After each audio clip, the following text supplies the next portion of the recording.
The settlement of Abertalit, domain of Abert, was of little interest to nearly all who came across it. It was a small fishing village roughly a day's ride south of Caliphite, mainly known for being a resting stop on the way to that grand trading hub. None of its inhabitants really benefited from its location, save for the relatively wealthy innkeeper, but they didn't mind. Its poverty had saved it from attacks by bandits, and traveling merchants brought in enough food for trade to supplement their own subsistence farming and fishing. Abert seemed to approve of his town's obscure existence. But for one particularly inquisitive calico, Abertalit was just about the most fascinating sight she had ever seen.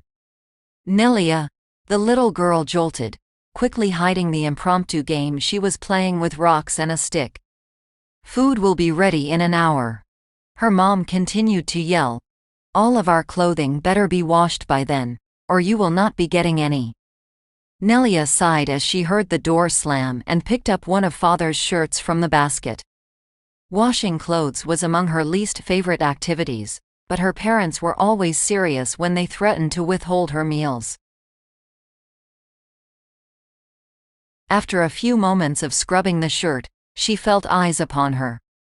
Her heart skipped a beat when she looked up and saw a small cat on the opposite side of the river, but she did her best to ignore it and continue cleaning. Cats were very rare, and father had told her that they were easily startled and would run away if you tried to approach them. This gambit succeeded until the cat began acting in ways that a cat should not. At first Nelia saw it fishing around in a sack next to the river, and paid it little mind.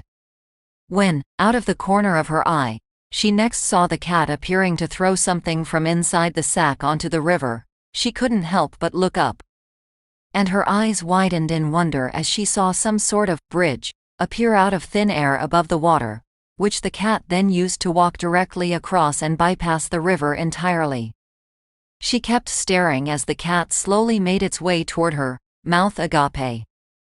"It's rude to stare, young lady." Nelia almost jumped in the air. The cat had talked. That could only mean one thing. She hastily threw the clothes aside and placed her right hand over her chest, eyes fixed to the ground.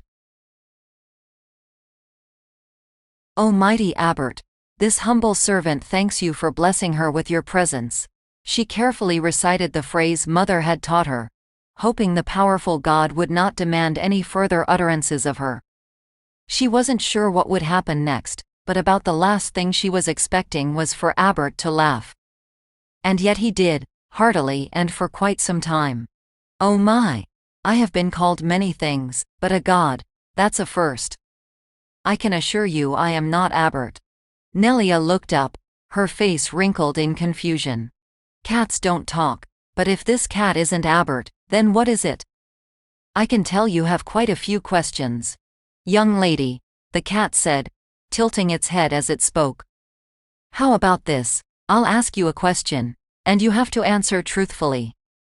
You will then get to ask me a question. Then I'll ask you another, and so on. Sound good?" Nelia nodded eagerly. Whatever this creature was, she wanted to know its story. The cat sat down next to her, staring off into the sunset as it spoke. "I'll start with a simple question. What is your name?" "Nelia," she replied easily. "Nelia." She paused for a moment. "Pleased to meet you, Nelia. You can call me Primrose." Nelia struggled with the unfamiliar pronunciation. "It's from another language, long forgotten by this world." "Forgotten? Are you from the old world?" She blurted out, realizing too late that she had just asked her question. "No, not quite," Primrose replied. "I'm from another place. A place where the old world never ended, and where wonders are shared by all." "What do you mean?" Nelia didn't know what was meant by another place. "I believe it is my turn to ask a question." "Nelia," the cat replied, a hint of amusement in her tone. "What is life like here in Abertalit for you?" Nelia blinked, unsure of what to say. She understood what Primrose was asking, but nobody had ever thought to query Nelia about her feelings on life. Why would they? The gods gave each person their fate, and it was not their place to question what they could not change. But it had been asked, so she thought about it carefully. I think, she began. I think things are all right, but they could be better. Last year father was sick for weeks, but when a physician came from Caliphite we couldn't afford his medicine. And sometimes we're hungry because our crops don't have as much food as they should. Goodness. Primrose seemed shocked, and looked away from the sunset and back at Nelia. Nelia, that is no way for anybody to live. And if I have anything to say about it, Abertalit is going to see some changes soon. Changes? The statement was a perfect springboard for her next question. Primrose, why are you here? What do you want with us? That's 2 questions, but I'll allow it. Nelia, this is not the only Earth that exists. There are many different versions of this world. Places where the way of things is different. So very different from what you know. Primrose produced a small circular object, seemingly out of thin air, and handed it to Nelia. Eat this. The little girl examined it briefly, then did so.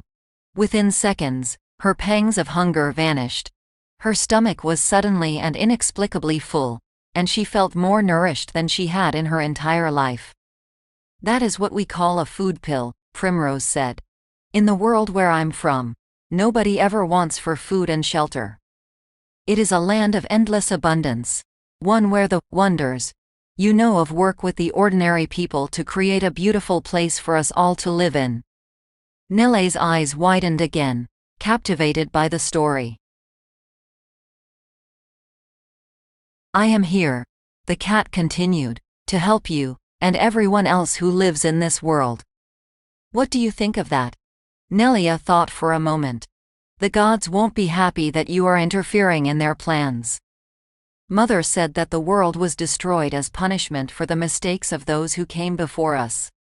And Abert might stop protecting us if we become as rich as Caliphite. That is an excellent answer, Nelia, Primrose replied, to the former's surprise. We have to be careful about how we help you. There's plenty we can do to make your lives easier, but if we start giving you everything we have, you will become too much like us. What makes you different makes you special, and we don't want to change that. The little calico jumped onto Nele's legs and stared directly at her. Now I have one more question. Can you keep a secret? We will help you soon, but before then, we must spend time watching you. I will be back to visit you again in 1 month, but until then, you must tell nobody you saw me. Do you think you can do that, Nelia?